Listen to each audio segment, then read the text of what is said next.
sa'yo, Okay, may kilala ko isang hunky actor, ang chika. Ano? Ay, Hunky? nako, yes! Ay. Hindi raw kay Naya ni hunky actor ang experience niya nang minsan daw siyang isugod sa ospital. Bakit kaya? Anong meron? Paano ba naman parang ganito raw ang eksena niya pagdating sa Oh, hospital? ano nangyari? Ano kayo? Nurses! Nurses! I'm sick! Call the vector! Very quick! Hindi ko na kaya itong allergy ko! Agati! Agati! Oh my God! It's a hunky actor! Uy! Pwede bang magpa-picture? Talaga ba?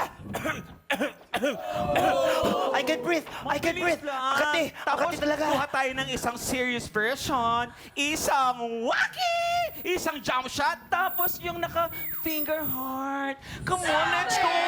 Go, go! At ito na, pumasok na nga. Hoy! Hoy! Hoy! Adlib lang, dab lang, dab, ano? Ano, actual? Hoy, mga anak kayo ng tinapa. Mga tinamaan kayo ng lintik. Akr, akr, akr. Tigilan nyo ang pasyente ko. And cut! Ayun na nga. Mabuti lang daw ay safe and sound naman si hunky actor.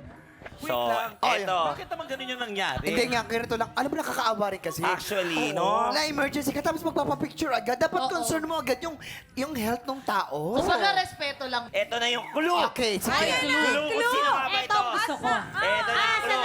Nasa buhok ni Tita Kulun. Yung pa yung pasyente? Hindi. Pasyente yan. Siya yung allergy. Ano na? Hindi na gamot. Sa pangalan niya ay may letrang D. As in, daling, Daling! Yan. Daling! Daling!